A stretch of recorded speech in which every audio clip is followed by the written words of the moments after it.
¿Qué tal? Muy buenas tardes, días, ya estoy pensando en tardes. Muy buenos días, bienvenidos a todas las personas que se unen el día de hoy a este evento que coordina el Programa de Investigación en Cambio Climático, el cual consiste en dos mesas de discusión sobre la agenda de pérdidas y daños en México en el marco de la Conferencia de las Partes número 29, que acaba de concluir el viernes pasado. Bueno, se extendió un par de días más. Y el día de hoy tenemos la intención de discutir, por una parte, cuáles son los impactos del cambio climático en México, las pérdidas y los daños identificados hasta ahora en la primer mesa, la cual está integrada, bueno, va a moderar el doctor Bernardo Bastien, está integrada por el doctor Guillermo Murray, va a estar también la doctora Alida Marcela, el ingeniero Enrique Guevara y el doctor Francisco Estrada. La segunda mesa vamos a tener una continuidad o digamos la segunda parte de la discusión que tiene que ver con el contexto institucional y político en el que eventualmente esta agenda se implementaría en nuestro país. Y en ese momento nos va a acompañar el doctor Enrique Provencio, la doctora Cecilia Conde, el doctor Adrián Fernández y el doctor Naim Martínez, y va a moderar esa mesa la licenciada Silvia. Entonces, bueno, pues es un gusto. Sin más, doy la palabra al moderador de la mesa uno, al doctor Bernardo. Y bueno, pues muchas gracias por estar hoy aquí y por acompañarnos a toda la audiencia y a nuestros invitados. Muchas gracias, Tere, y muchas gracias al programa de investigación en cambio climático de la UNAM por poner, digamos, por poner la casa, por poner las plataformas para este tipo de conversaciones tan importantes. El día de hoy que vamos a hablar sobre pérdidas y daños que hemos identificado hasta ahora en México, pues me parece un tema esencial porque muchas veces este tipo de palabras, pérdidas y daños, este tipo de frases que usamos y usamos cada vez más, pues poco a poco se van deslavando, poco a poco se van perdiendo ese significado tan esencial, es lo que yo creo, conforme más se utilizan y se ponen como en la agenda pública, y a veces es muy necesario este tipo de eventos para aterrizar en un inicio por qué estamos hablando de pérdidas y daños, qué son las pérdidas y daños del cambio climático. Entonces, digamos como una breve panorama, ¿no? De lo que vamos a ver. Efectivamente, este término ha sido muy usado en las negociaciones internacionales de cambio climático, específicamente en las conferencias de las partes que tienen que ver con esto. Como bien decía Tere, acaba de terminar la COP 29, donde se habló sobre un fondo de pérdidas y daños.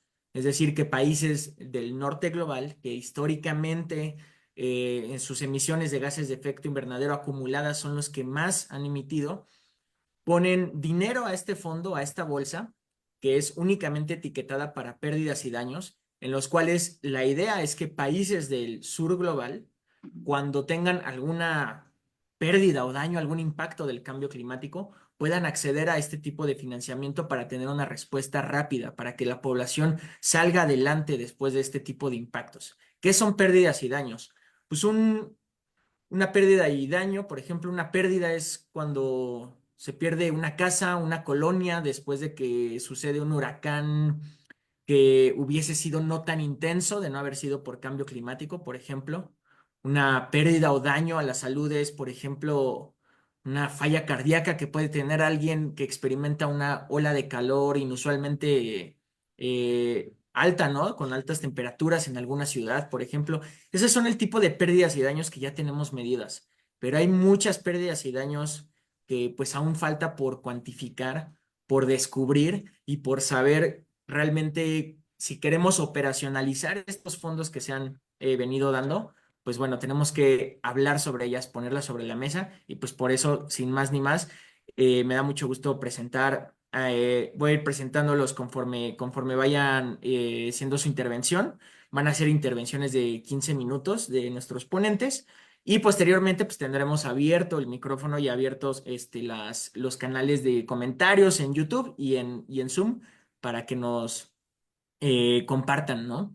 Su sentir, sus preguntas y sus comentarios. Entonces, el primer ponente de esta mesa es el doctor Francisco Estrada Porrúa. Él es licenciado en Economía por la Universidad Iberoamericana, maestro en Administración de Riesgos por el Instituto Tecnológico Autónomo de México y doctor en Economía Ambiental por la Universidad Libre de Ámsterdam. Es investigador titular B en el Instituto de Ciencias de la Atmósfera y Cambio Climático de la UNAM e investigador visitante en la Universidad Libre de Ámsterdam.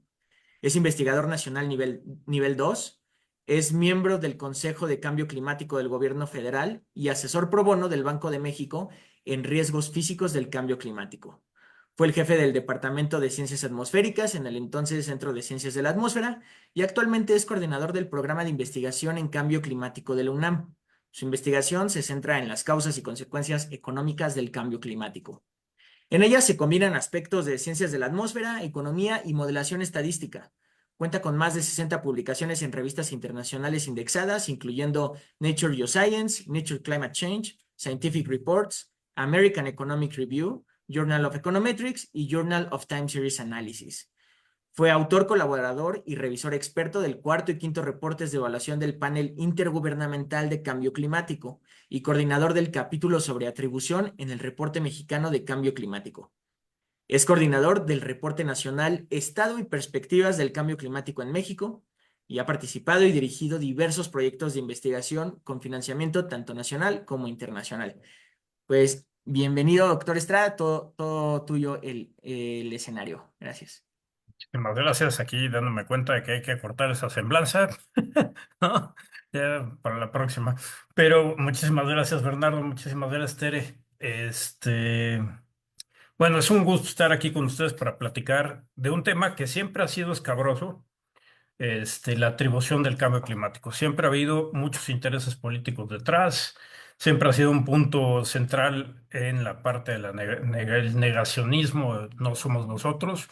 ¿Por qué? Porque esto implica asumir responsabilidades, ¿no? Si yo detecto que algo está cambiando en el sistema climático y puedo decir, es que mi vecino es el que lo está provocando y yo soy el que estoy sufriendo estas afectaciones, se puede prestar, pues, a todo este tipo de retribuciones y pagos sobre estos daños. Entonces, digamos, desde un inicio ha sido tema de muchas patadas por debajo de la mesa, por arriba de la mesa y de cachetadas con y sin guante blanco, ¿no? Entonces, bueno, es importante pues entender qué quiere decir cada una de estas palabras que, como decía Bernardo, a veces usamos y luego se va perdiendo el significado, ¿no? Hay dos cosas muy importantes en cambio climático. Uno es detección, que es decir, detectar que algo está cambiando. Estoy viendo que las temperaturas están aumentando, estoy viendo que los patrones de precipitación están cambiando, los eventos extremos. Bueno, ¿cómo le hago para poder decir esto va más allá de la variabilidad natural? Hay una señal detrás de esto, hay un movimiento sistemático detrás de lo que estoy observando. Bueno, son los estudios de detección. Son relativamente más sencillos y, digamos, tienen una ambición mucho más restringida. Cuando uno pasa a atribución del cambio climático es, ya que tengo esa señal detectada, ya que sé que hay algo que está ocurriendo que no es parte de lo normal, no es parte de la variabilidad natural, ¿cómo le hago para descomponer esa señal en qué, en distintas partes, ¿no? Por ejemplo, ¿qué corresponde a forzamiento natural? ¿Qué corresponde a modos de variabilidad natural? ¿Qué corresponde al forzamiento antropogénico? Y uno se puede seguir, puede uno descomponerlo por distintos compuestos, todo esto. Esa parte es mucho más complicada y básicamente ha habido dos maneras de hacer esto de atribución del cambio climático, ¿no? Que tienen que ver una con modelos de clima, ¿no? ¿Cómo se hace la atribución del cambio climático con modelos de clima? Ahorita me voy a referir a una cosa que es mucho más sencilla que, por ejemplo, eventos extremos, que digamos es tema central de lo que vamos a platicar en esta mesa. Me voy a referir a la temperatura global. ¿Cómo se hacen estos estudios con modelos de clima? Pues simplemente uno agarra los mejores modelos de clima, agarra las mejores reconstrucciones de, digamos, los forzantes naturales y humanos que han existido, por ejemplo, durante los últimos 150 años, que es lo que estamos viendo en esta gráfica, y trata de ver con estos, los mejores modelos de clima disponibles, qué combinaciones de factores, tanto antropogénicos como naturales, nos pueden dar lo que está ocurriendo. Entonces aquí ustedes, por ejemplo, pueden ver la temperatura global medida en línea negra continua y distintas aproximaciones utilizando estos modelos de clima. Me voy a centrar en dos. Ustedes pueden ver aquí una nube verde que eso es qué pasa si agarramos nada más el forzamiento radiativo producto de cuestiones naturales y variabilidad interna del modelo. Bueno, si uno agarrara esa definición como qué es lo que ha estado cambiando nuestro clima, uno se da cuenta que a partir de mediados del siglo XX esa cosa ya no nos explica lo que está pasando. Definitivamente no hay manera de que nos acerquemos a la línea negra que vemos aquí, que son las temperaturas observadas. ¿Qué pasa si uno mezcla, por ejemplo, ese forzamiento con el forzamiento antropogénico? Entonces llegamos a esta nube gris que sí nos permite reproducir lo observado, ¿no? Entonces, esta es una manera muy sencilla, digamos, contrafactual de hacer la atribución de cambio climático. Y eso lo hicimos, por ejemplo, lo platicamos aquí con la temperatura global, pero se hace, y vamos a hablar en un momento de eso, con eventos extremos, con distintos fenómenos, con impactos en algunos sectores, por ejemplo, en la agricultura, en salud, etcétera, ¿no? Y aquí hay una cosa importante, una crítica que ha sido, bueno, ha salido varias veces, digamos, es, bueno, ¿y si los modelos no están tan bien como parece, ¿no? Entonces, bueno, hay una parte que nosotros nos hemos dedicado un rato a eso, de hacerlo en vez de con modelos, con los datos. Y lo que hemos encontrado es que no solo confirman lo que nos decían los modelos, sino hemos podido avanzar un poquito más en entender qué es lo que pasó. Y bueno, no les voy a contar este paper, digamos, completo, pero sí las cosas más importantes que es, no solo encontramos que hay un cambio en la tendencia después del año 1960, que corresponde, digamos, al desarrollo socioeconómico tan marcado que hemos tenido desde finales de la Segunda Guerra Mundial y que no ha parado, ha crecido nuestro consumo, ha crecido la economía, la población, nuestras emisiones con ello, y eso se ve en las temperaturas globales. Nada más los voy a distraer un momento con cosas que además se ven en la temperatura global y que refuerzan el argumento de la atribución. En el análisis que presentamos en este artículo, por ejemplo, podemos ver las huellas de eventos socioeconómicos muy importantes. La Primera Guerra Mundial, la Gran Depresión de 1929, la Segunda Guerra Mundial, eso se ve en la temperatura global, ¿no? Cambió la tendencia de la temperatura global esos tres eventos. Y después, digamos, más cerca de donde estamos ahorita, finales de los noventas, también se pueden encontrar efectos de otros, digamos, eventos socioeconómicos también de enorme importancia, no necesariamente relacionados con el clima. No es que hayamos hecho la tarea, digamos, de bajar nuestras emisiones. Las COP siguen siendo tan malas como la última que tuvimos, pero, por ejemplo, hubo cosas como la entrada en vigor del Protocolo de Montreal, que prohibió el uso de los CFCs, estas sustancias que nos inventamos a partir de 1950, que tuvieron un efecto muy importante sobre el clima, llevando a calentamiento, pero que a la entrada en vigor de este protocolo, pues logramos que esa influencia se detuviera o cayera, ¿no? Y esto se ve en la temperatura global. El único protocolo que podemos ver en las temperaturas globales es el protocolo de Montreal, que no estaba hecho para atender el problema de cambio climático. Otra cosa que se puede ver, y esto si no les enchina el cuero, yo ya no sé qué les enchinaría el cuero, es que a finales de los noventas, en Asia, particularmente en China, cambiaron la manera de producir arroz. Hicieron un uso más eficiente del agua y cambiaron, digamos, los fertilizantes. Eso le pegó a una bacteria que produce metano y entonces el forzamiento por metano disminuyó. Y eso se ve en la temperatura global. La otra cosa que se ve es el desarrollo industrial de China y la India, que llevó a unas emisiones de aerosoles muy importantes y que esto tiene un efecto de enfriamiento. Es decir, a finales de los noventas hubo un bajón en la tendencia de calentamiento que habíamos observado y ese bajón se debe a actividades humanas. Es tan grande la influencia que estos eventos se pueden rastrear en las temperaturas globales y hemisféricas. Y no solo eso, sino que imparten un patrón de calentamiento distinto en el planeta. Aquí muy rápido les muestro un mapa, lo voy a resumir mucho, es, digamos, cuál ha sido el calentamiento por punto de malla en el planeta, ¿no? Donde ustedes ven una cosa, colores grises, oscuros, es que ahí ha habido calentamiento y ha seguido habiendo mucho calentamiento. No hubo la pausa que le estaba comentando ahorita del Protocolo de Montreal, de los cambios en prácticas agrícolas, del desarrollo. Esas no se vio. Donde ustedes ven en blanco es que pudo haber calentamiento antes, pero a partir de los 90 hubo una ligera disminución en el calentamiento, ¿no? Entonces yo quiero que vean un patrón. El Ártico se calienta mucho más rápido que el promedio del planeta, 3 o 4 veces más rápido. Y hay regiones alrededor del Ártico que no están calentando tan rápido, o incluso hay partes que se han medio enfriado, ¿no? Entonces, eso rompe los contrastes térmicos y eso le pega a las corrientes, a la circulación atmosférica, en particular a la corriente en chorro polar. Y de eso dependen un montón de eventos extremos, en particular, por ejemplo, los inviernos crudos en el hemisferio norte, en latitudes donde normalmente no veremos inviernos tan crudos. Esto afecta esa corriente de tal forma que permite que las masas de aire polar lleguen a latitudes mucho más bajas de lo que normalmente llegaban, ¿no? Pero esto también tiene que ver, por ejemplo, con la ocurrencia de precipitaciones extremas, como ha pasado en Valencia con la Dana, o, por ejemplo, lo que pasó con olas de calor, por ejemplo, en México en este año y el año anterior, ¿no? Entonces, bueno, de ahí pasamos a eventos extremos. Ya platicamos un poco de eventos extremos. Es un estudio de atribución que hicimos donde vemos dos de los extremos que nos preocupan mucho, ¿no? Las temperaturas muy, muy extremas y la precipitación muy extrema, la máxima precipitación en un día y la temperatura máxima durante un año, ¿no? Que ocurre en un día.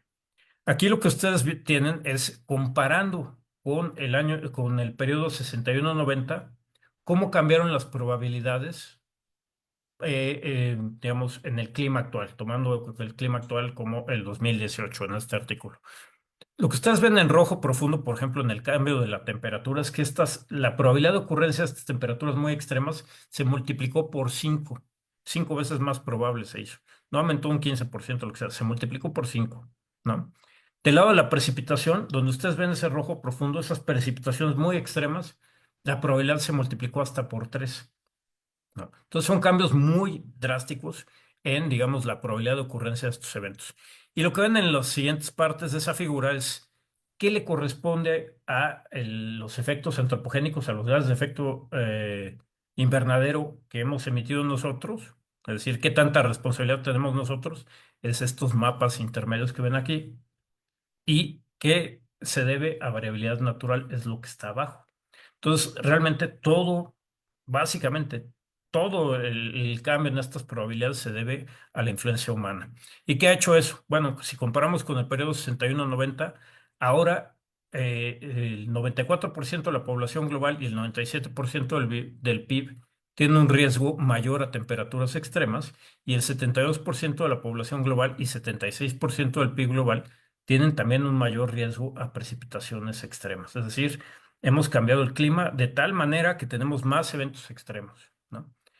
Ahora bien, si ustedes platican con alguien, hubieran platicado hace 10 años con alguien o hace 15 años, o incluso todavía hay gente que no se ha enterado que esto se puede hacer, no solo se puede hacer la atribución de estas tendencias, lo que hemos estado platicando ahorita, sino también de eventos particulares, ¿no? En particular, esto se puso, digamos, muy de moda y con mucha fuerza de investigación, porque alrededor del 2003, 70,000 personas murieron en Francia por una ola de calor, ¿no? Entonces ahí empezaron estos estudios de tratar de ver si podemos decir algo de eventos en particular, eventos meteorológicos, eventos extremos que ocurrieron un día en cierto lugar, ¿no?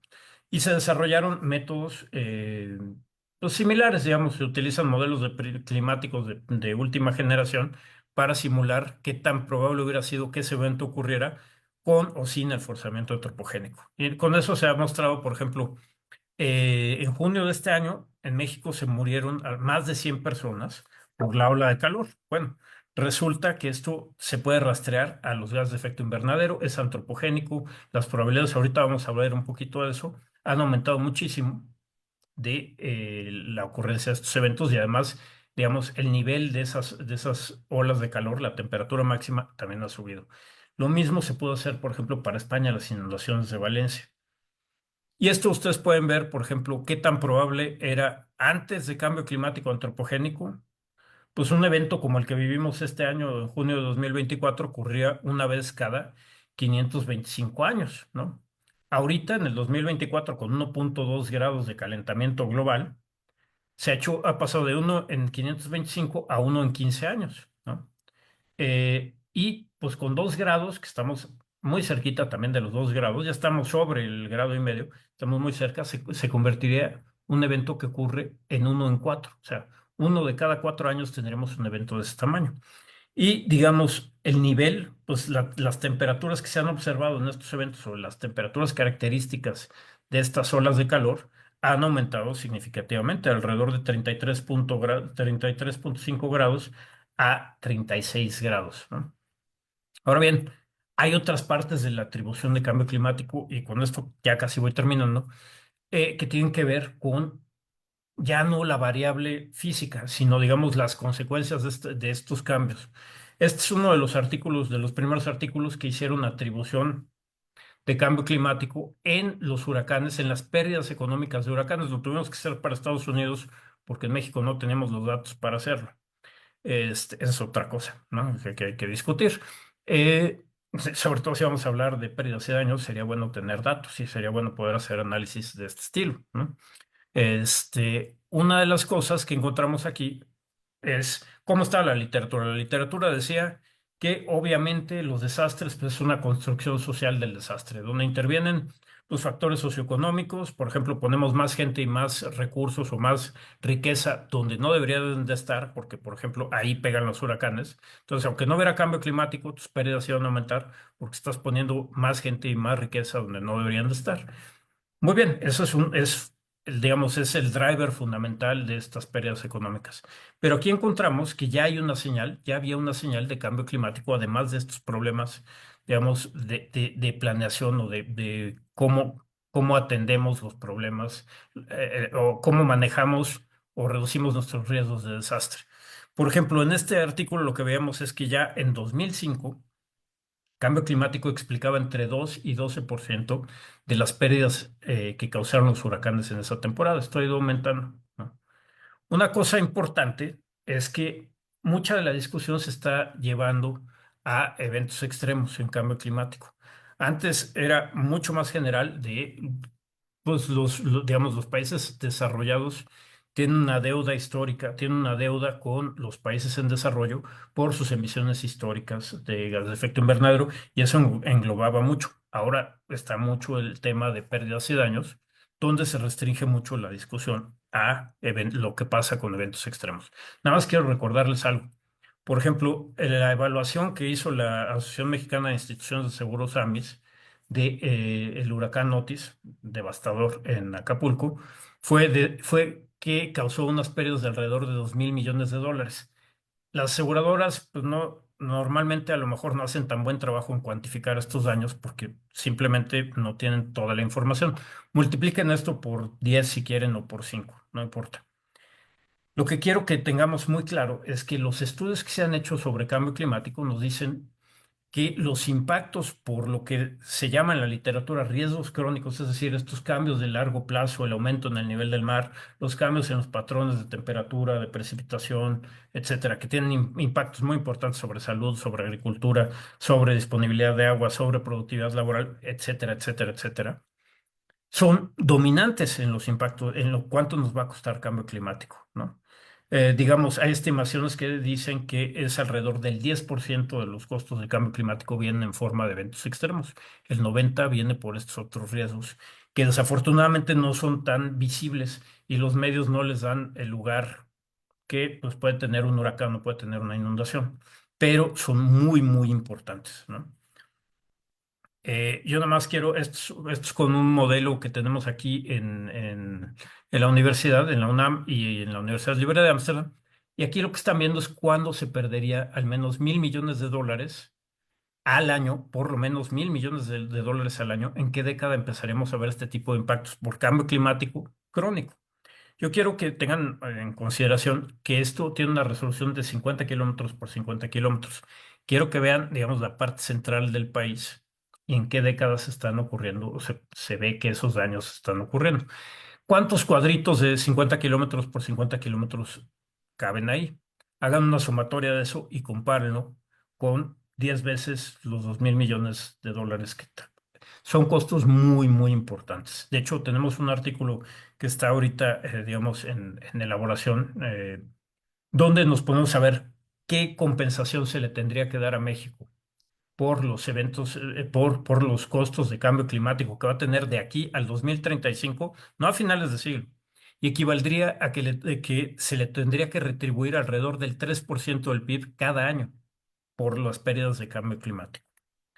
Bueno, y ya finalmente hay otra cosa que es muy interesante que venía en el título de esta presentación, que es la otra parte de la atribución, la parte política. Los desastres, como ya hablábamos, son construcciones sociales y tenemos mucho que ver nuestras decisiones, las decisiones de los tomadores de decisión, de los gobiernos, etcétera. Aquí yo nada más quiero que vean, este es un artículo que salió este año, hace unos cuantos días, y lo que quiero que vean es, por un lado, aquí tenemos una medida de la capacidad institucional para responder ante cambio climático, y en el otro eje tenemos qué tanto le preocupa a la gente cambio climático. México es el país más disonante que encontramos en este artículo. Es decir, la población es la más preocupada del planeta, pero tiene unas instituciones muy débiles que, uno, no van a reflejar esa preocupación de una manera eficiente, digamos, en que se tornen en leyes, normas, etcétera. ¿No? Y la otra, que estamos poco preparados. Y eso tiene que ver también, poco preparados tiene que ver con la ciencia de cambio climático. Hay otro estudio que tienen ustedes, que puse de este lado a la derecha, que salió este año, donde nos dice que México tiene 1.800 papers de cambio climático en los últimos 30 años. A lo mejor eso puede parecer mucho, pero si uno se pone a ponerlo en contexto, digamos, eso equivale al trabajo de 30 personas durante 30 años produciendo 2 papers al año, que es, digamos, una cosa más o menos normal en investigadores dedicados a un tema. Entonces, todo el esfuerzo que hemos tenido en 30 años en cambio climático se puede resumir en el esfuerzo de 30 personas estudiando todos los temas de cambio climático del país: biodiversidad, agricultura, lo que ustedes quieran. Evidentemente estamos digamos, muy mal preparados para esto. Y aquí viene la parte de la atribución política, ¿no? Aquí hay una responsabilidad sobre lo que está pasando y los daños que vamos a tener y los daños que ya estamos teniendo en cambio climático, ¿no? Entonces también es interesante hablar de eso. Muchísimas gracias, espero no haberme tardado demasiado. No, pues muchísimas gracias, Francisco, por esta presentación y aquí, pues sentar las bases para lo que vamos a seguir platicando, ¿no? Y con esto de atribución, bueno, detección primero y luego atribución, y pues no solo en variables físicas, sino también socioeconómicas y a qué se debe, ¿no? No, pues muchísimas gracias y quisiera dar la palabra, por primero presentar a la doctora Alida Marcela Gutiérrez Landeros, quien es nuestra siguiente ponente de esta mesa. Ella es licenciada en Economía, así como maestra y doctora en Economía Social en el área de Investigación de Políticas Sociales por la Universidad Autónoma Metropolitana. Asimismo, la doctora Alida Gutiérrez se ha desempeñado como profesora investigadora del Departamento de Economía en la misma universidad. En el sector privado ha sido consultora en proyectos de evaluación. Desde 2013 hasta la fecha trabaja en el Consejo Nacional de Evaluación de la Política de Desarrollo Social, Coneval, desempeñando distintos cargos en la Dirección General Adjunta de Análisis de la Pobreza, ahora Coordinación General de Análisis de la Pobreza. Ha sido coautora y coordinadora de artículos sobre política social, desigualdad, pobreza, derechos sociales e ingreso. Sus temas de interés son medición de la pobreza, econometría, economía del sector público y economía laboral. Muchas gracias por estar aquí, doctora Lida, y pues bienvenida, el piso es tuyo. Muchas gracias y muchas gracias a ustedes por la invitación. Buen día a todas y a todos. Es un gusto para Coneval poder presentar parte de los proyectos e investigaciones, análisis que realiza el Consejo. Y en particular, hoy presentarles sobre el vínculo de pobreza y el cambio climático. Voy a permitirme compartir una presentación que preparé para esta mesa. Bueno, agradecer la invitación a todos ustedes para estar aquí y sin más, iniciamos con la presentación. Bueno, primero, ¿qué es el Coneval? Porque ya nos ha tocado en distintos foros que nos dicen, tú trabajas en Ceneval, evalúas la educación. No, trabajo en el Consejo Nacional de Evaluación de la Política de Desarrollo Social, mejor conocido como Coneval, que tiene dos funciones principales. Por una parte, el de normar y coordinar la evaluación de manera independiente a los que ejercen la política de desarrollo social y además establecer los lineamientos y criterios generales para la identificación, definición y medición de la pobreza en México. Y esto último se dice muy fácil, pero en realidad no solamente es generar el número, el dato, sino ser sensibles ante que detrás de este número hay población, hay gente que está en situación de pobreza. Y para ello entonces el Coneval tiene la responsabilidad de poder determinar cuáles son los criterios para poder definir los umbrales que nos permitan medir la pobreza de manera multidimensional. Ahora bien, ¿cómo es que surge el Coneval? No sé si todos ustedes sabían que antes de 2001 en México no había una medición de pobreza. Habían programas, eh, solidaridad, ¿no? Por ejemplo, no sé, habían varios programas enfocados a la erradicación de la pobreza, a reducir la pobreza, pero no había una institución, no había un organismo, no había una medida oficial en México que permitiera ver los avances o los retos en términos de política de desarrollo social y en ese sentido no se contaba con una medición.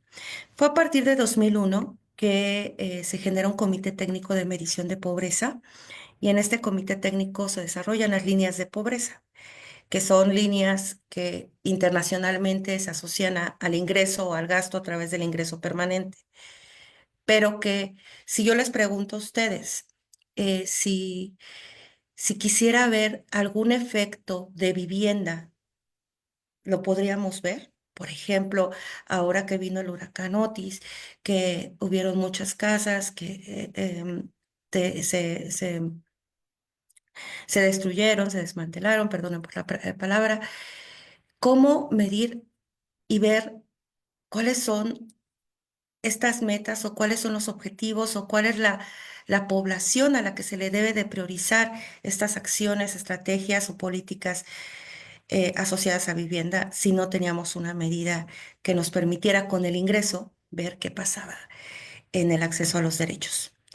Y es así que surge la Ley General de Desarrollo Social en el año 2004, la cual fue aprobada por unanimidad en la Cámara tanto de diputados como de senadores. De hecho, surge a partir de una discordancia que había entre el incremento del PIB y una reducción de pobreza. Y ustedes dirán, ¿por qué? Esto no suena lógico en cuanto a lo que nos dice la teoría económica, ¿no?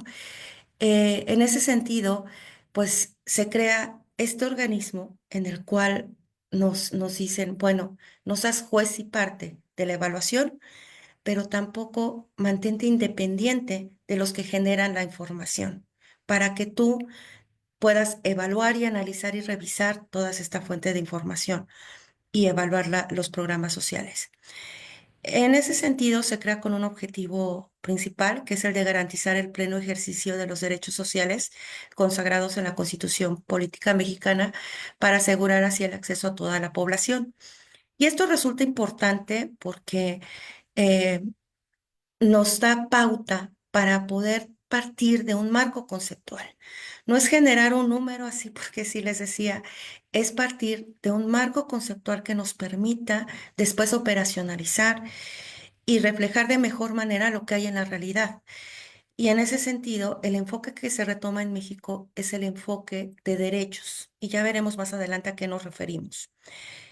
Se crea el Coneval entonces en el año 2004 con estas funciones que ya hablamos anteriormente, que en resumen son medir pobreza y evaluar los programas de desarrollo social y las políticas. Ahora, ¿por qué se le llama multidimensional a la medición de la pobreza? Esto porque está ligado principalmente a dos espacios analíticos. Por una parte, el de bienestar económico, en donde se sigue conservando la importancia del ingreso en las personas y además se retoma la línea de pobreza también, el umbral que nos permite ver si la persona puede satisfacer sus necesidades alimentarias y no alimentarias. Y por otra parte, el espacio analítico de derechos sociales, que está ligado a los derechos que se encuentran establecidos en la Constitución Política Mexicana: salud, educación, alimentación, seguridad social, vivienda y ya veremos, entre otros. Y además, aquí recobra la importancia de lo que les mencionaba anteriormente. Este enfoque entonces reconoce que la pobreza está asociada a los obstáculos para ejercer los derechos sociales. Es decir, reconoces tener el acceso al derecho o no. Y aquí está, entonces, cómo es que se resume la medición de la pobreza multidimensional. El espacio analítico de bienestar económico, asociado al ingreso corriente total per cápita, y el acceso a los derechos sociales medidos a través de las carencias o privaciones en el acceso al derecho, que son el rezago educativo, el acceso a los servicios de salud, el acceso a la seguridad social, calidad de espacios en la vivienda, servicios básicos en la vivienda y acceso a la alimentación nutritiva y de calidad. Pero además, la ley nos dice, tienes que tomar en cuenta otros indicadores para la medición. Y ese es un tercer espacio analítico que tenemos fuera de la medición, que es el contexto territorial, que son el grado de cohesión social y el grado de accesibilidad a carretera pavimentada. ¿Por qué se miden por aparte de la medición de pobreza? Bueno, porque en estos indicadores vemos que está asociado a una colectividad, repercute en la sociedad en su conjunto, y la medición de la pobreza nuevamente retoma un enfoque de derechos, lo que significa que la unidad de análisis de las personas son los individuos. Déjenme comentarles que esto es algo muy importante, porque ¿a quiénes van los recursos? A las personas, no a los hogares. Y en otros países se ha ya institucionalizado el medir la pobreza de manera multidimensional, pero la unidad de análisis es el hogar. Y esto limita la capacidad de análisis, de ver qué pasa al interior de estos hogares. Es decir, la medición que tenemos en México no solamente es pionera por ser una medición de carácter oficial y multidimensional, sino también permite hacer desagregaciones para grupos poblacionales, en particular aquellos que están históricamente discriminados o en mayor vulnerabilidad, pero también por hombres, mujeres, por estructura etaria, entre otros aspectos, lo que otras mediciones, al hacerlo a nivel hogar, no lo permite. Y esto ahorita yo se los resumo, pero fue un trayecto largo de sentarnos con expertos nacionales e internacionales, de ver todo el núcleo esencial de derecho para poder tener la medición que tenemos en México. Y bueno, la ley también nos estipula que tenemos que tomar la información que genera el Instituto Nacional de Estadística y Geografía, mejor conocida como el INEGI. Ahora, retomamos esa información, sí, pero hay un proceso de análisis y de recomendaciones de política pública que se realizan a partir de la medición de la pobreza. Además, se analiza la misma base de datos. Por eso también, de hecho, actualmente se está levantando la encuesta que nos permite la actualización cada 2 años a nivel entidad federativa. Y hasta julio INEGI publica su información de estos microdatos y nosotros nos llevamos un periodo de 2 semanas, 3 semanas para analizar, revisar y acompañar junto con la información de pobreza, notas contextuales, notas de recomendaciones de política pública. Y bueno, esa información, como ya mencioné, se realiza cada 2 años a nivel entidad federativa y cada 5 años a nivel municipal o demarcaciones territoriales. ¿Cómo es que se mide pobreza? Pues bueno, la pobreza se mide a partir de, visto gráficamente, de una persona que no cuenta con carencias hasta aquella que cuenta con 6 carencias sociales, y la intersección entre las personas que tienen o presentan una carencia social, por ejemplo, en la educación, y que además no tienen un ingreso suficiente para satisfacer sus necesidades alimentarias y no alimentarias, es decir, de bienes o servicios, están en situación de pobreza. En otras palabras, por ejemplo, una persona que presenta carencia por acceso a la seguridad social y que vive en la localidad urbana, es decir, mayor de 2.500 habitantes, y que tiene un ingreso inferior a 4.000 500 pesos aproximadamente, que están las líneas de pobreza actualmente, está en situación de pobreza.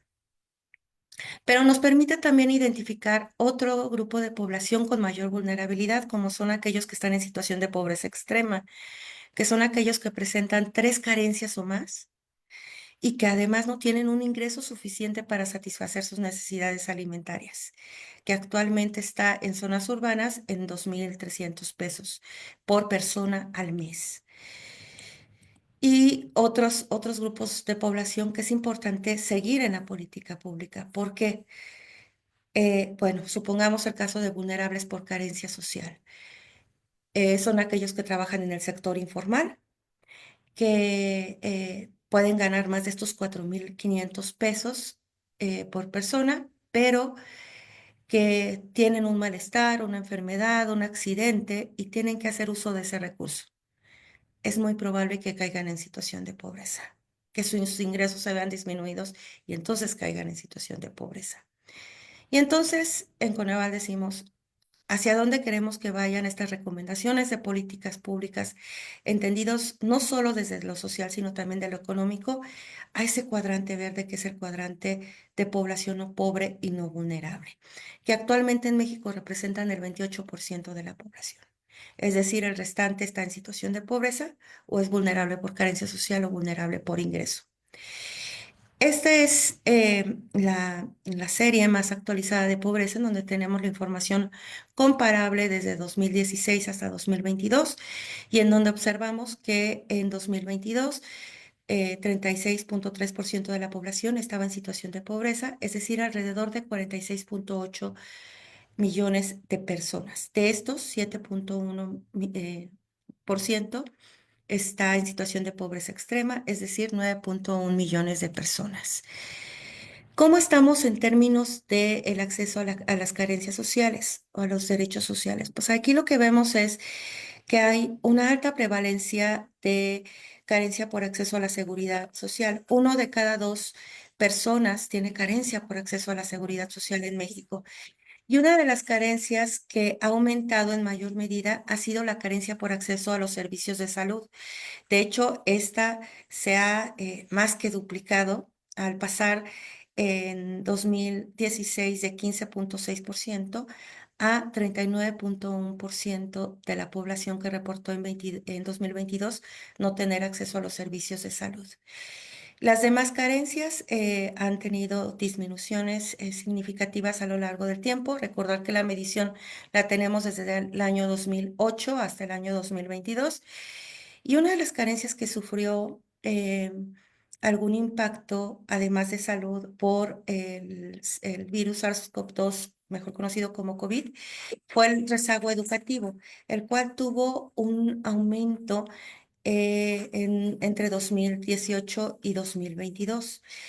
Este incremento se ve porque las personas mayores de 16 años hasta 22 años dejaron de asistir a la escuela. En particular, los hombres dejaron la escuela por emplearse y las mujeres por realizar cuidados en el hogar y no han regresado a las instituciones académicas. Bueno, en términos de bienestar económico, tuvimos una reducción importante, es decir, hay más población que puede acceder a los bienes y servicios y a una canasta alimentaria. Y lo que les decía, al final la medición nos permite ver por grupo poblacional qué es lo que pasa en México. Vemos que, por ejemplo, uno de los grupos que está en mayor situación de pobreza es la población indígena. Es decir, 65,2% de la población indígena está en situación de pobreza. De ahí, según ámbito de residencia, está la población que vive en ámbitos rurales y otra de las poblaciones que necesita una priorización en la política de desarrollo social es la población infantil y adolescente. Esta población tenemos que 5 de cada 10 niños, niñas y adolescentes está en situación de pobreza, en particular la población de primera infancia, es decir, menor de 5 años. En términos de desigualdad, tenemos mucha información. Parte de la información se encuentra en los indicadores de grado de cohesión social, pero aquí tenemos muestra de estas desigualdades que existen en México también. Tenemos que las mujeres hablantes de lengua indígena en zonas rurales, 7 de cada 10 personas mujeres están en situación de pobreza. Y si lo vemos para los hombres no hablantes de lengua indígena en zonas urbanas, tenemos que 3 de cada 10. Vemos ahí el umbral que hay entre uno y otra población y la desigualdad existente y que ha sido permanente, estructural, diría, a lo largo de estos años que tenemos la medición de pobreza. También si comparamos los ingresos corrientes per cápita de la población, tenemos que la población en pobreza extrema tiene un ingreso promedio mensual de 1,200 pesos, mientras que los no pobres y no vulnerables son de 10,139 pesos aproximadamente. Es decir, el ingreso entre la población que está en situación de pobreza y los no pobres y no vulnerables es 8 veces superior. Ahora, ¿cómo esto o cuál es la importancia o cuál es la asociación con los riesgos y amenazas que pueden sufrir ante el cambio climático? Ya se ha hablado sobre los distintos desastres que pueden ocurrir de manera natural en México y hemos tenido en los últimos meses algunos de ellos. Sí, vemos que aquí hay algunos factores que se asocian y que sus resultados se ven en la medición de pobreza. Por ejemplo, se tienen mayores probabilidades de estar sobreexpuestos a fenómenos naturales. Los más vulnerables en los desastres naturales es la población en situación de pobreza extrema, ya que parte de ellos están en zonas de muy alto riesgo, ya que muchos de ellos tienen material de desecho, de lámina, de cartón, de palma, y sufren sobre todo entonces en calidad y espacios en la vivienda, en servicios básicos en la vivienda y en el grado de accesibilidad a carretera pavimentada. De por sí es difícil poder acceder. Hace poco fuimos a una de los municipios más pobres y que son mayormente indígenas, que es en Durango. Y el acceso de por sí es difícil, pues ante un desastre natural los derrumbes son inminentes y para llegar ahí todavía se complica. Y entonces para que lleguen los bienes y servicios todavía se complica más. Y hay una merma no solamente del acceso a los mercados, sino también de su ingreso económico y de poder acceder a la seguridad social, ya que no hay empleos formales, mayoritariamente son empleos informales los que tiene en la población que está en situación de pobreza. Hay menor capacidad de resistencia y de recuperación en su acceso a los derechos, en particular nuevamente vivienda e ingreso económico. Hay impactos permanentes en la educación y en la salud y efectos del riesgo en el ahorro y la inversión. Cuando fue uno de los huracanes por ahí de 2012 que fue Acapulco, afectó y ahí tenemos la experiencia mayoritariamente, no solamente a la zona hotelera, sino al cinturón. Y es donde hay mayor rezago social, donde hay mayor situación de pobreza. ¿Qué pasa? Y creo que aquí también es importante orientar la política pública, que se trata de poder ver algo que, una política orientada a que sea eh, permanente, no que sea únicamente para este momento. ¿Por qué? Porque en ese momento recolectaron el censo y todo bien, pero llega la siguiente encuesta y vemos que vuelven a estar en la situación de pobreza que tenían anteriormente. Bueno, esto ya fue explicado anteriormente, no me detendré mucho, solamente comentarles que estamos nosotros teniendo en el Consejo una agenda de investigación que nos permita ver cuál es justamente la relación que hay a la exposición al riesgo y a los desastres con la situación de pobreza de la población. Todavía se requiere, como lo mencionó el doctor que me antecedió, que se tenga mayor información y datos para poder ver todo el impacto que hay y la asociación que hay entre estos dos factores, Pero lo que sí estamos seguros es que esta población requiere una atención prioritaria y diferente, pues está ante la presencia de los problemas más complicados. Por una parte, los desastres, los riesgos, las amenazas, pero por otra parte, la situación de la pobreza. Entonces es necesario profundizar en el estudio de la relación entre desastres y pobreza y considerar otras variables como el cambio climático, la gobernabilidad y políticas públicas en gestión de riesgos. Por mi parte es cuanto, quedo atenta a sus comentarios, preguntas. Muchas gracias por su atención. Que tengan una bonita tarde. Gracias. Muchísimas gracias, doctora Lida Landeros. Realmente arroja esta mucha luz, ¿no? Hacia las métricas que necesitamos, pues, para empezar a medir pérdidas y daños y sobre todo, como bien decías, pues no es un dato, ¿no? O sea, son personas que están detrás y pues siempre mantener eso muy presente. Em, Quisiera dar pie a nuestro siguiente ponente de la mesa, que en los siguientes 15 minutos nos platicará pues desde su área, ¿no? Cómo se están viendo este tipo de pérdidas y daños y cómo se están abordando.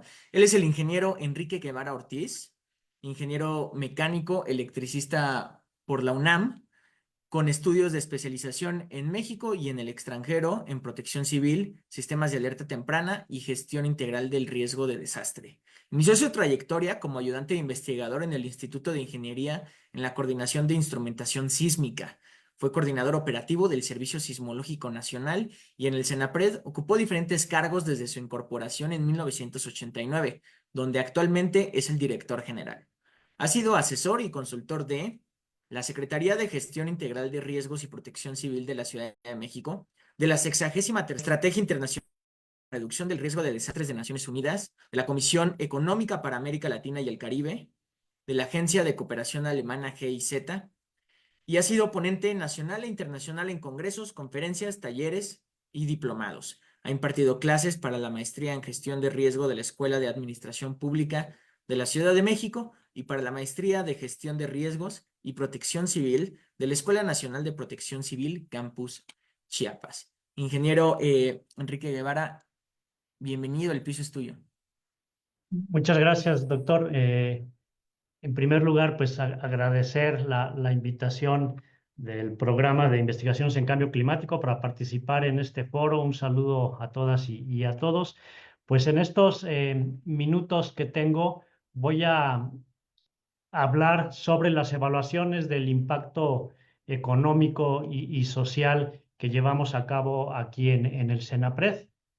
Entonces, voy a hablar, como les decía, de este impacto que han tenido particularmente fenómenos hidrometeorológicos. Me voy a enfocar en ellos, pues porque evidentemente pues ya sabemos que están vinculados con el cambio climático, ¿no? Y sobre todo lo que ya se mencionaba de fenómenos cada vez más extremos y que pues tienen efectos en todos los ámbitos a nivel global y evidentemente en México.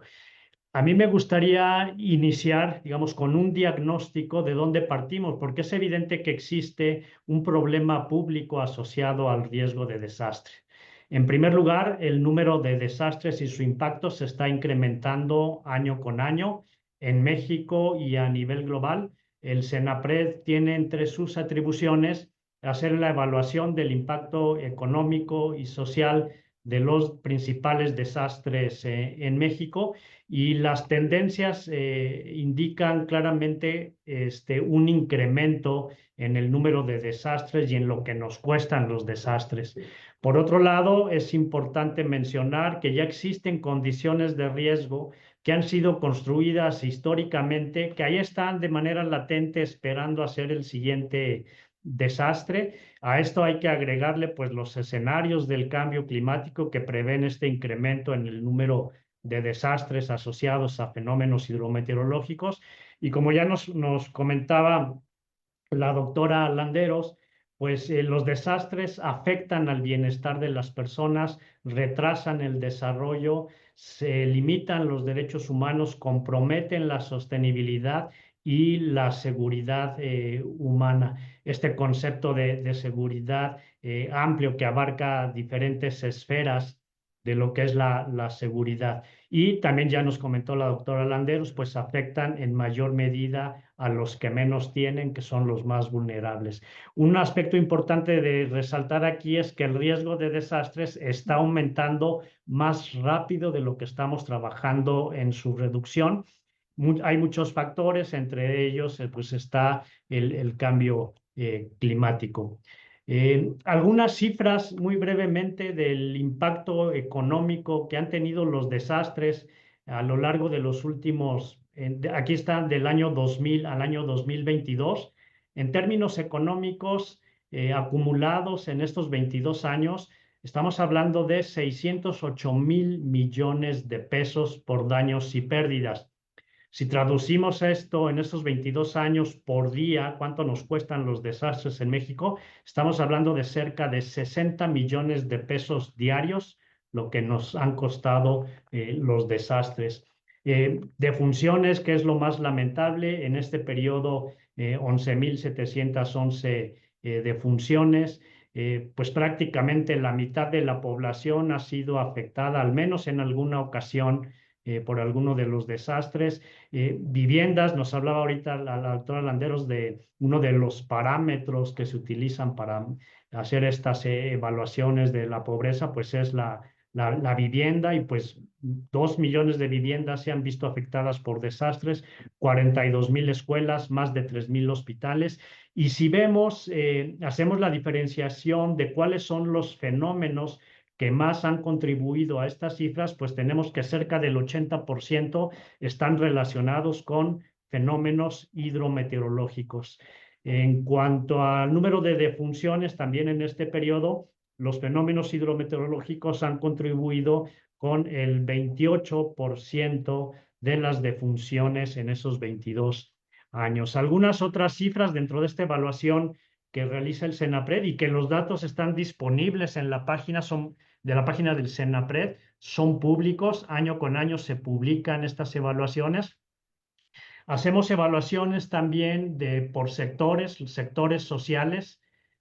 Ahí se ve la distribución, afecta pues sector educativo, sector hidráulico, salud y vivienda. En cuanto a infraestructura económica, el sector que más se ve afectado es el sector carretero, por los miles de kilómetros de carreteras que existen. Cuando hay algún desastre, pues la reconstrucción y la rehabilitación de tantos miles de kilómetros, pues implica un costo económico importante.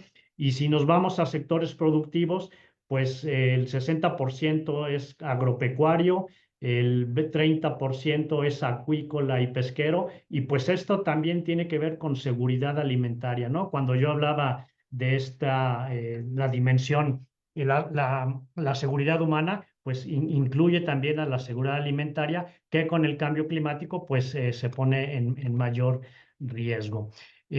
Rápidamente también aquí comparando, en verde son las barras del porcentaje en lo que han contribuido a las pérdidas y daños los fenómenos hidrometeorológicos, y en amarillo pues están todos los otros fenómenos, y pues vemos aquí claramente que predominan los fenómenos hidrometeorológicos en cuanto al impacto económico. Si repasamos rápidamente, en el 2005 el huracán Emily y el Stan, 2007 el huracán Dean e inundaciones en Tabasco, en el 2010 Alex en Monterrey particularmente, 2013 Ingrid y Manuel. Hay una excepción en el 2007, que los sismos de ese año pues sí tuvieron una contribución mayor a las pérdidas, y 2023, aquí ya está incluido 2023 y el huracán Otis. Las evaluaciones que ya están publicadas en la página del CENAPRED, tan solo en 2 municipios tuvo un impacto del orden de 85,000 millones de pesos. Esta publicación también ya está en la página del CENAPRED. Entonces, pues vemos el impacto. Ahora, haciendo la diferenciación a qué tipo de fenómenos hidrometeorológicos son los que han impactado mayormente, el 60% de ellos tienen que ver con ciclones tropicales, 33% inundaciones y lluvias, y el 7% a otro tipo de fenómenos.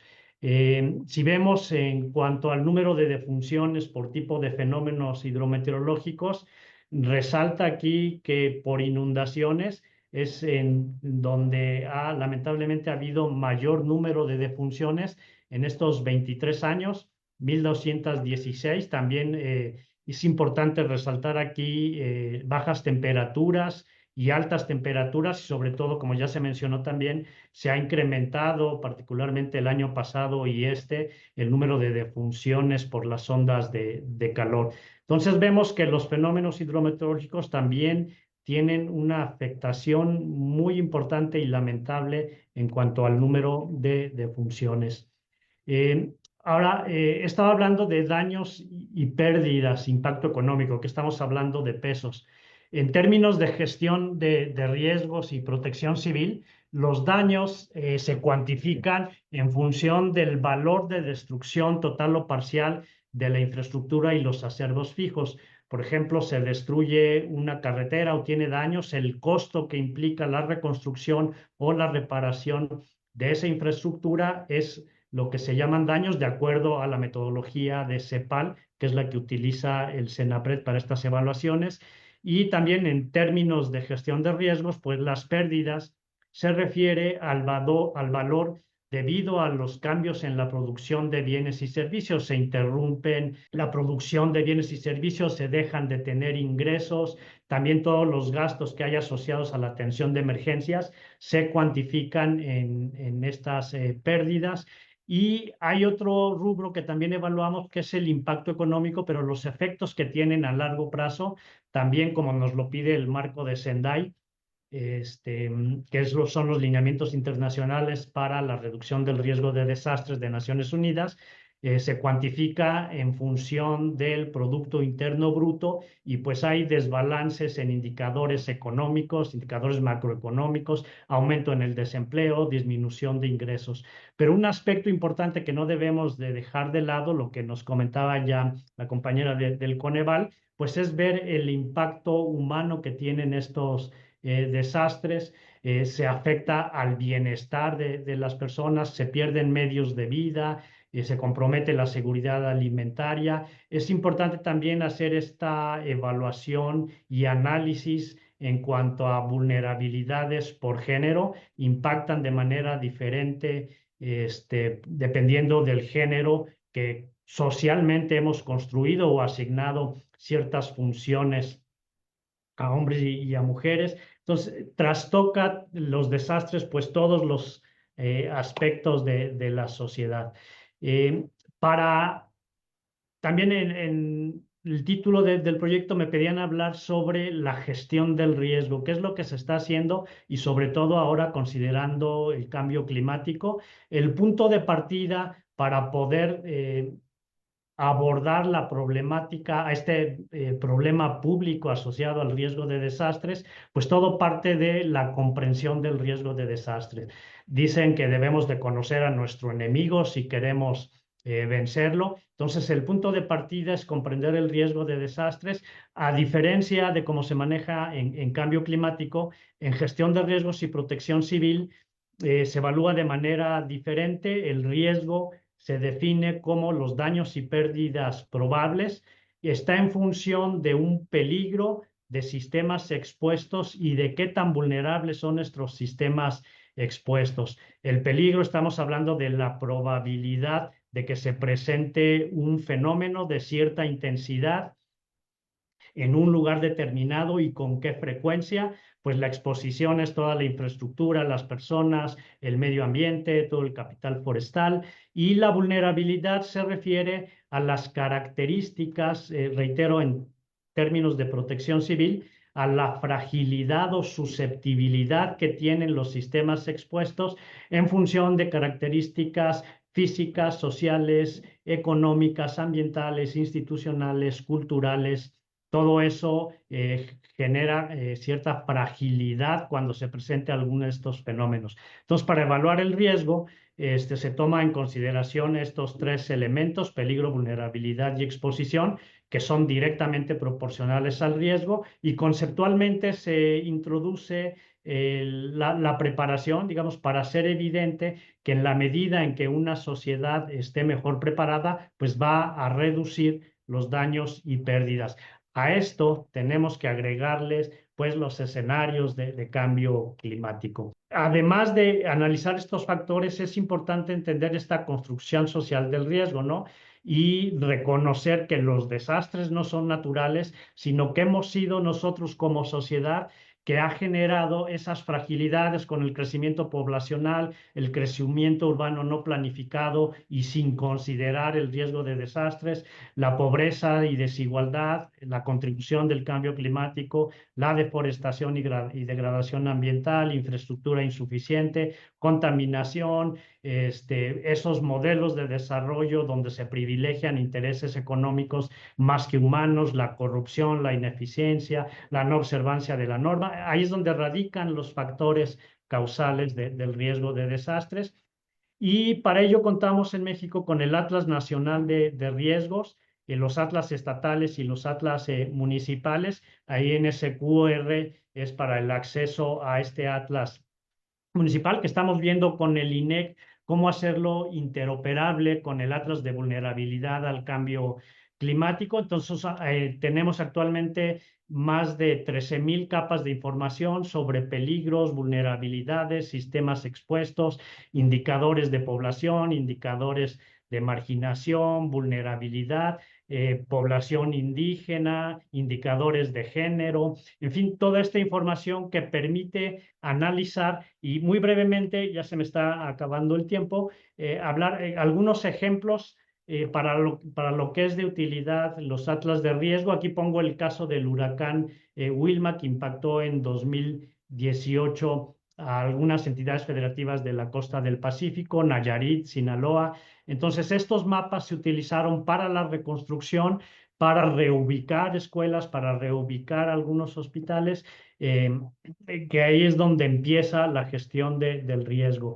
Aquí algunos ejemplos, contamos con, hablando específicamente de fenómenos hidrometeorológicos, tenemos índices de vulnerabilidad para diferentes periodos de retorno, es la figura de aquí a la izquierda. Tenemos también indicadores de riesgo por sequía, donde se toma en consideración el peligro y la vulnerabilidad. Tenemos escenarios de inundaciones por ciudades, por presas, desfogue de presas. Aquí se muestra un ejemplo de una presa, el nivel de severidad. Tenemos también tirante y un fenómeno asociado a fenómenos hidrometeorológicos que tiene un impacto alto en México, pues es la susceptibilidad a la inestabilidad de laderas. Tenemos un mapa de susceptibilidad con un nivel de resolución a detalle que nos permite ver ya en ciudades establecidas en donde hay esta propensión a la inestabilidad de laderas. También tenemos, por ejemplo, toda la infraestructura hospitalaria. Aquí un ejemplo. Hay un total de 1,288 hospitales en México, todo el sector salud, y ahí está la clasificación. ¿Cuántos de ellos se encuentran expuestos a un nivel de peligro desde muy bajo, bajo, medio, alto y muy alto? Hay 465 hospitales que se encuentran en un nivel de peligro alto, de acuerdo al análisis que se ha realizado. Y así como están estos hospitales, pues también tenemos infraestructura educativa y todo tipo de infraestructura. Todo esto se encuentra en el Atlas y esta información pues es muy útil para todos los demás sectores.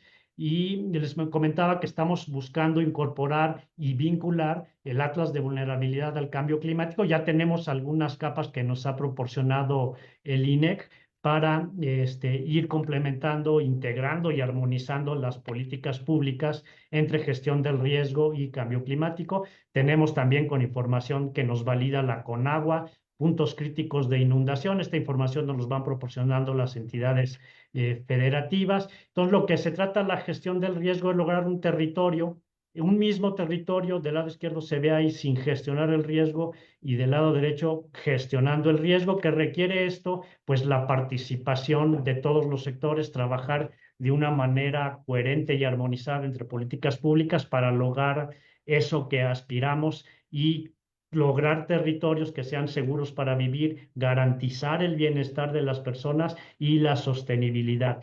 Ya, obviamente, tomando en consideración el ámbito social y el económico medioambiental, que exista un equilibrio entre estas tres esferas para lograr el desarrollo sostenible, que sea equitativo, viable y viable. Y ya nada más concluyo con esta diapositiva de acciones en concreto que hay que hacer para prevenir riesgos futuros, reducir los riesgos ya existentes, estar preparados para atender eficazmente las emergencias y en la reconstrucción hacerlo mejor. No volverlo a reconstruir como estaba, porque estaríamos reconstruyendo las mismas vulnerabilidades, las mismas fragilidades. Entonces es una oportunidad en la reconstrucción para hacer mejor las cosas y corregir errores del pasado. Pues muy rápidamente, muy brevemente, esta evaluación del impacto y qué se está planteando como política pública la Estrategia Nacional de Gestión del Riesgo, que inició la administración anterior y que en esta se va a reforzar y dar continuidad. Pues con esto me despido. Muchas gracias y quedo atento para la sección de preguntas y respuestas. No, pues muchísimas gracias a usted, ingeniero Enrique Guevara. Realmente muy también arroja mucha luz al poner sobre la mesa todas estas herramientas, pero pues también este marco de entendimiento, ¿no? De cómo vemos pues al riesgo, las vulnerabilidades y pues hacia dónde vamos. Sobre todo los números tan impresionantes que mostró, que pues muestran que ya están aquí, ¿no? Esos impactos en la sociedad. Entonces, pues sí, es prepararse y no reconstruir una sociedad igual de vulnerable después de que pase el desastre, como bien decía. Y bueno, recuerden seguir dejando sus preguntas. Yo doy paso al último ponente de esta mesa. Tenemos el gusto de contar con el doctor Guillermo Murray Tortaloro. Él es licenciado en Ciencias Ambientales y maestro en Biología por parte de la UNAM, doctor en Matemáticas por parte de la Universidad de Exeter en Reino Unido y actualmente es investigador del Instituto de Investigaciones en Ecosistemas y Sustentabilidad de la UNAM, Campus Morelia, donde se dedica a la investigación interdisciplinaria en cambio climático. Entre sus líneas de investigación se encuentran los cambios recientes en el clima, los flujos de gases de efecto invernadero y los impactos del cambio climático en la seguridad alimentaria y en el bienestar humano. Pues bienvenido, Guillermo, y el piso es tuyo. Adelante. Muchas gracias, Bernie. Un gusto para mí estar aquí con ustedes. Voy a compartir mi pantalla. Primero que nada, agradecer un montón la invitación, agradecerle a Francisco, a Rubén, a Tere, a Abril por toda la logística, por invitarme otra vez aquí a platicar un poquito de estos temas tan interesantes. Qué padre ser el último, estuvieron súper interesantes todas las charlas anteriores y me da pie a hablar de este tipo de temas. Cuando me invitaron, la idea era también que hablara un poco de los temas ambientales, pero decidí centrar mi atención en el impacto que está teniendo el cambio climático en la producción de alimentos en México y después cómo esto se transforma no solo en daños económicos, pero en daños también que le llamo intangibles, ¿no? Entonces, un poco hay que pensar que nuestra agricultura, toda la producción de alimentos, surgió básicamente en los últimos 10.000 años en un clima que ha sido extraordinariamente predecible y recurrente. Este periodo que se conoce como el Holoceno se caracteriza por estas dos estaciones, ¿no? Secas, lluvias, que se repiten a lo largo del año y que más o menos sabemos cuándo empieza a llover, más o menos sabemos cuándo va a dejar de llover y que favoreció el crecimiento de ciertas plantas, que somos las plantas que domesticamos, que son los cereales. Entonces, el moverle poquito al clima tiene serios impactos en la capacidad productiva de nuestros alimentos y nuestros sistemas de producción de alimentos, que llevan un montón de tiempo adaptados y coevolucionando en una zona climática particular. Tú le cambias el clima, inmediatamente lo que ves son disminuciones en el rendimiento, en la producción, tanto de la parte agrícola como de los sistemas pecuarios. Y una de las cosas que siempre digo es que en realidad cuando pensamos en cambio climático, estamos pensando en tres formas de cambio que se suscitan al mismo tiempo. Tenemos estos cambios, en primer lugar, en las medias, ¿no? Son los cambios de largo plazo, lo que vemos en el IPCC de la temperatura lleva 1 grado de aumento en México, puede aumentar 4 grados más, pero aunque son los más comunes, son los más vistos en la literatura, son los que más escuchamos, no son los únicos. Otro tipo de cambios en el clima que también estamos viendo son aquellos que se relacionan con la variabilidad y normalmente los vemos como extremos climáticos. las sequías más fuertes y más recurrentes, las inundaciones, las ondas de calor, pertenecen a este segundo tipo de cambio, en el que tenemos todas otras herramientas matemáticas para verlo sobre su recurrencia y su intensidad. Y el último tipo de cambio, que es el menos estudiado y el menos analizado, son los cambios en la simetría climática. Y esto tiene que ver con, por ejemplo, el desplazamiento de la época de lluvias en México, ¿no? Que en el Pacífico mexicano, en lugar de empezar a llover en mayo, como lo hacía hace 30 años, pues ahora está empezando a llover en junio. A lo mejor tienes la misma cantidad de lluvia, a lo mejor no hay cambios en los eventos climáticos extremos, pero sí está cambiando el patrón anual de distribución de las variables climáticas. Y esas tres cosas suceden al mismo tiempo y tienen efectos diferenciales sobre la producción de alimentos y nuestras sociedades. En general, las tendencias de largo plazo son las más estudiadas en ciencia, pero las que suelen salir en las noticias, las que nos llaman la atención, las que nos hacen acordarnos de que estamos viviendo un proceso de cambio climático, son los efectos de los eventos climáticos extremos, ¿no? Los grandes huracanes, las sequías, etcétera, etcétera. Y un poco hay que entender para después ver los efectos, es cómo está cambiando cada una de estas en nuestro país, cómo están cambiando las tendencias climáticas, los extremos y la simetría. Bueno, en México es indudable el aumento de temperatura en los últimos 70 años. Ha aumentado más o menos 1,5 grados desde el inicio del siglo. En este periodo del 70 al 2016 es más o menos 71 grados. Y agregando los últimos 5 años que han sido particularmente calientes, esto se brinca a 1 grado. Y agregando los 50 años anteriores, más o menos tenemos 1,5 grados de aumento en la temperatura. Entonces, la tendencia ha sido un aumento térmico a nivel nacional, que además no es homogéneo, el norte se ha calentado mucho más que el sur. En cambio, en la precipitación no hay cambios en la precipitación total anual. Básicamente llueve lo mismo ahora de lo que llovía hace 100 años, pero lo que siempre es interesante en un país como el nuestro, ¿no? Del trópico, es la increíble variabilidad interanual de la precipitación que puede oscilar de 600 milímetros a 900, ¿no? Entonces tienes una variación que es casi el 50%, y entonces tienes años muy secos que después se contrarrestan con años muy húmedos. Adicionalmente a eso, lo que sí está cambiando es la distribución del agua a lo largo del año. Esta cosa que les decía de la simetría climática, sí estamos viendo un cambio. Lo que les muestro aquí es los meses del año para el balance hídrico, que es la precipitación, que es el agua que entra, menos la evapotranspiración, que es el agua que sale. Y entonces, entre más positivo es el valor, más agua hay disponible en nuestro país. Si el valor es negativo, el país se está secando. Entonces tenemos la época de lluvias al principio, la época seca en la segunda parte, y bueno, sigue el patrón claro de en este momento el país se moja, después el país se va secando, pero lo interesante es que comparé dos momentos. Tenemos lo que pasaba hace 50 años y lo que está pasando ahora. Entonces, lo que sucede a nivel nacional es que la época de lluvia se está haciendo más húmeda y la época seca se está haciendo más seca. Esto se ve, ¿no? En esta línea café, que es la actual, que está sobrepasando a la negra y después se da vuelta hacia la estación seca. La otra cosa que es interesante es que el número de días con lluvia no ha cambiado, lo que significa que esta lluvia adicional está cayendo básicamente en forma de tormentas. Entonces, aunque la lluvia total del año no cambia, sí tenemos una estación de secas más seca y una estación de lluvias con más agua, y particularmente con más agua en forma de tormenta.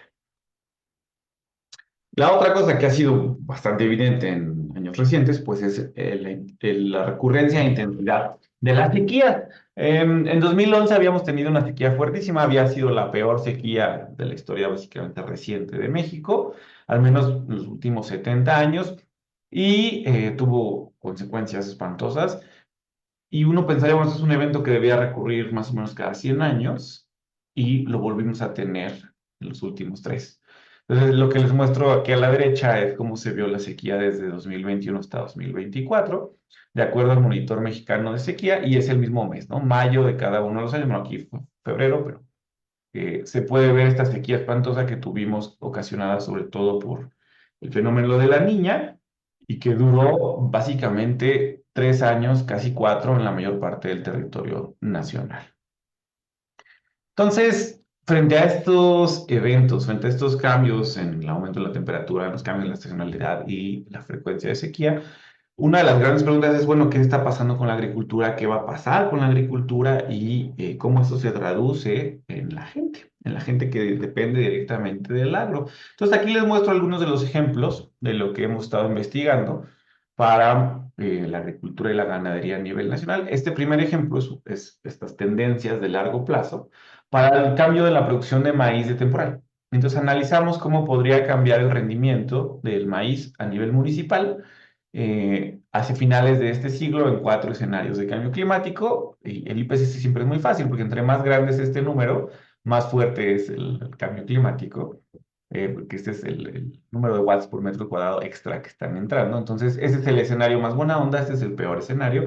Y bueno, lo que se ve es que básicamente para escenarios intermedios o el escenario 8.5 hay pérdidas en el rendimiento, disminuciones en el rendimiento en la mayor parte de México para el maíz de temporal. Y en la tablita se ve como el concentrado a escala nacional. Y bueno, aún en los escenarios intermedios estamos hablando de una pérdida entre el 3 y el 8% en la producción total, que se traduce en 300,000 a 900,000 millones de toneladas de maíz de temporal. Esto, a precios actuales, se traduce entre más o menos 1,700 a 5,000 millones de pesos al año, solo por la disminución del rendimiento de maíz de temporal. Ya cuando uno agrega toda la agricultura temporal, el estimado actual es que se están perdiendo a causa del cambio climático hasta 38,000 millones de pesos eh, por este tipo de incrementos en temperatura de largo plazo. Y la segunda cosa es, bueno, este fue a futuro, ¿no? Entonces, bueno, uno puede decir, bueno, pero todavía faltan 50 años, 70 años, no pasa nada, seguramente nos vamos a adaptar de aquí a allá, pero hay ejemplos de cosas que ya están pasando. ¿Se acuerdan que les decía yo que la sequía de 2011 fue uno de las peores que ha tenido nuestro país? Y esto tuvo serios impactos en la ganadería. Aquí les muestro en primer lugar cómo cambió la precipitación. Entonces viene la disminución fuertísima durante 2011. Luego aquí tenemos la población ganadera, la población de vacas, de cabras y de borregos a nivel nacional. Y justo después de la sequía vemos estas disminuciones importantísimas en el número de cabezas de ganado del país. Y en este mismo estudio analizamos, bueno, si había más exportaciones o si había más sacrificios en los rastros o si entraba más carne a los mercados. Y no hay. Estas pérdidas son vacas y cabras que se mueren en campo y que no pueden ser procesadas dentro del sistema de alimentos porque no da abasto, ¿no? Y el shock climático genera que no se puedan procesar. Estamos hablando de una pérdida de 1 millón de cabezas de ganado durante 2011 y 250,000 cabezas de cabras, ¿no? Esto en términos económicos se traduce a más o menos 50,000 millones de pesos en el ganado bovino, pensando que cada vaca vale más o menos 50,000 pesos, y 1,8 mil millones de pesos en ganado caprino, pensando que cada cabra vale más o menos 7,000 pesos. La sequía de 2011 también tuvo serios impactos en la agricultura, eso falta medirlo en términos económicos, y también la sequía más reciente nos falta analizarla, pero bueno, vimos una reducción de 20% en la producción de maíz de temporal, 19% en las pasturas, y se redujo el área de la agricultura de temporal en 12% en comparación con el año anterior. Entonces son efectos que ya estamos viendo en nuestro sistema económico. Los shocks climáticos, particularmente la sequía, ya están teniendo serios impactos en la producción de alimentos. En las sequías recientes falta hacer el análisis, falta hacer muchos de los análisis para tratar de entender qué ha significado, pero bueno, está esta nota que salió hace un tiempo en El Economista, en el que muestra, ¿no?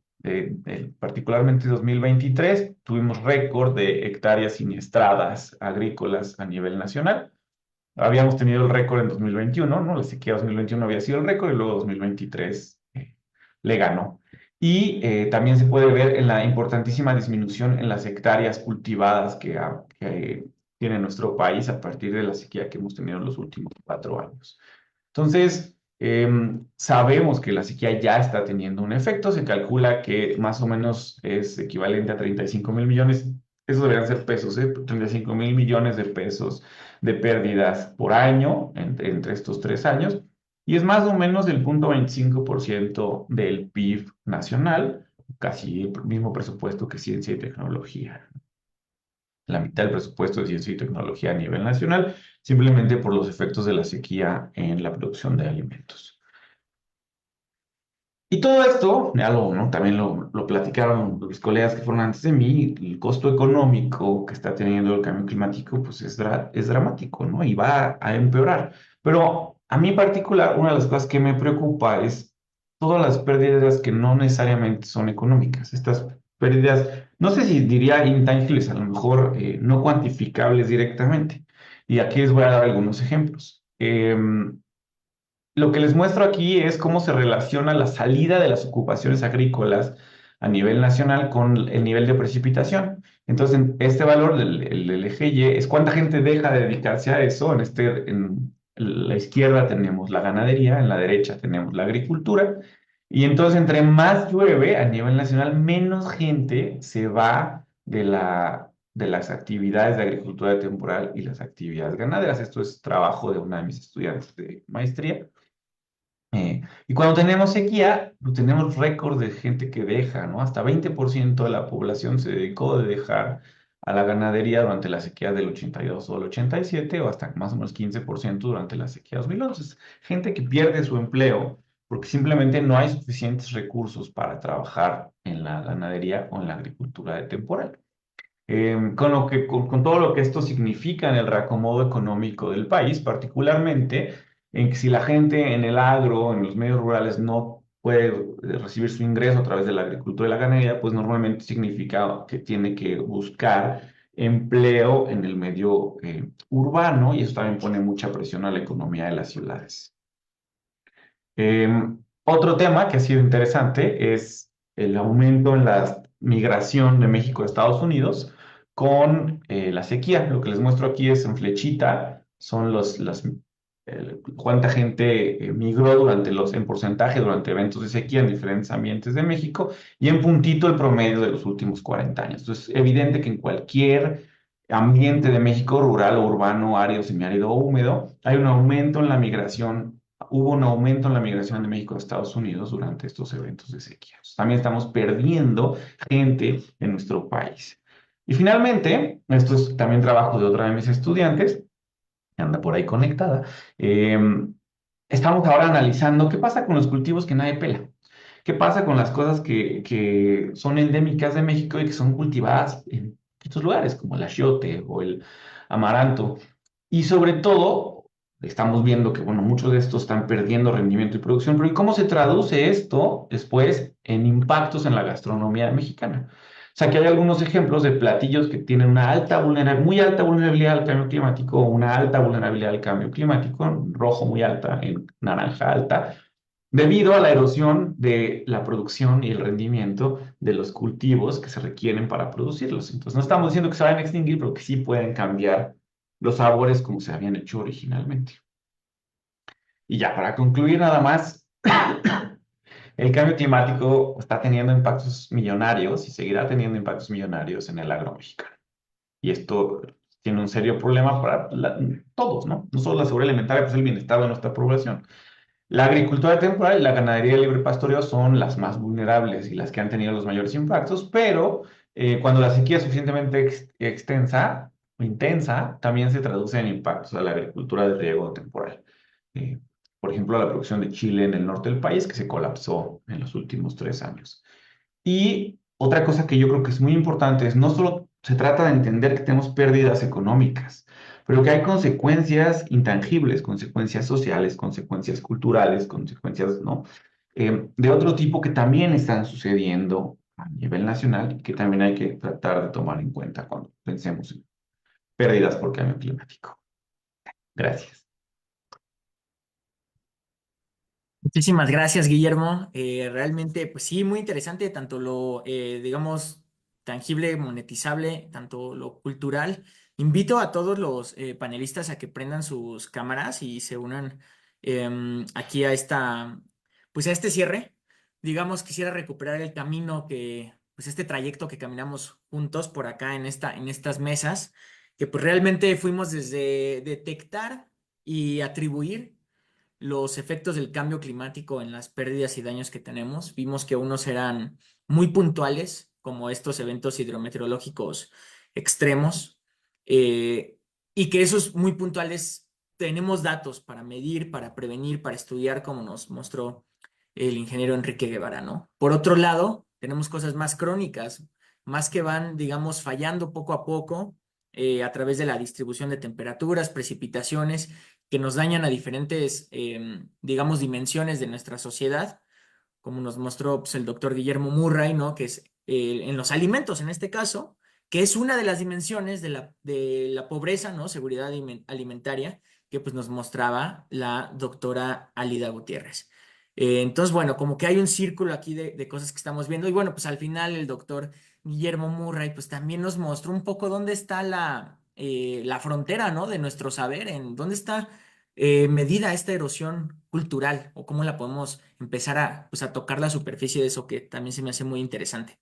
Realmente vamos cortos de tiempo, quería hacer ese resumen y poner una pregunta para si los ponentes quisieran responderla brevemente. León Arellano nos pregunta, ok, debemos reducir las emisiones, eso es central, pero ¿qué acciones hay a nivel nacional, regional o local que puedan ayudarnos pues a hacer frente a corto y mediano plazo a este tipo de pérdidas y daños de los que hablaron? Entonces no sé si alguien quisiera tomar esta pregunta.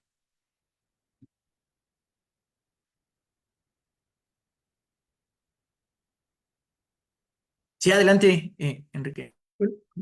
Podría comentar un poco desde el ámbito de gobierno lo que se ha estado trabajando.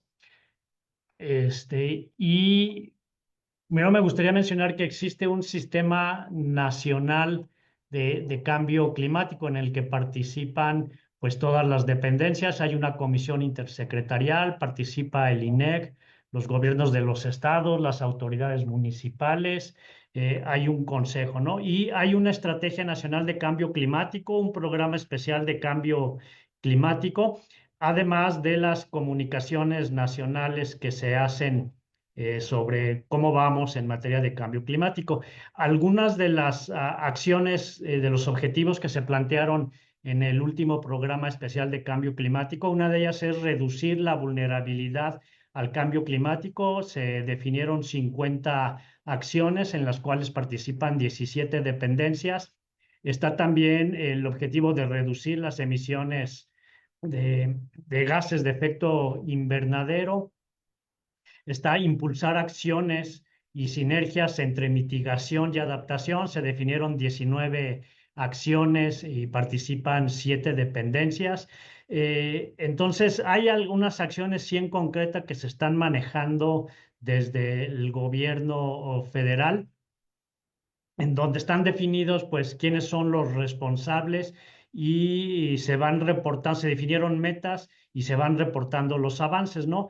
Entonces ahí pueden encontrar ustedes muchas de las acciones concretas, como para mencionar algunas de ellas, fortalecer los sistemas de alerta temprana, está toda la parte de la gestión del recurso hídrico. En fin, creo que hay varias acciones que pueden consultar en los reportes de este programa especial de cambio climático, todas las metas que se definieron y el avance y los logros que se obtuvieron.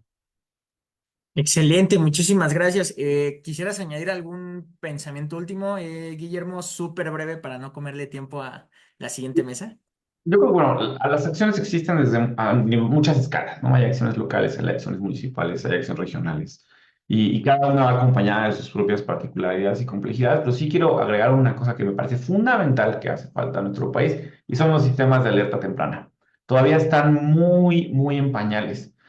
Particularmente para el agro, no tenemos información, o sea, a los campesinos, a los productores de todas las escalas, no les llega información para saber qué plantar, cuándo plantar, qué riesgos tienen ese año. Y creo que esa es una de las grandes posibilidades de la academia para crear información útil para mitigar los impactos del cambio climático.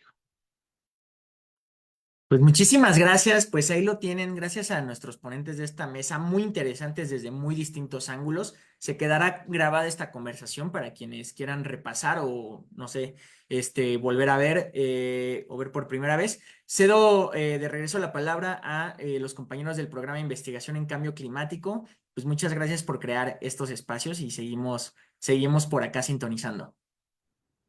Muchísimas gracias, Bernardo, Guillermo, Enrique, Alida y Francisco, por esta primer mesa de discusión. Si tienen oportunidad de contestar directamente en el chat algunas de las preguntas que les dejaron, estaría genial.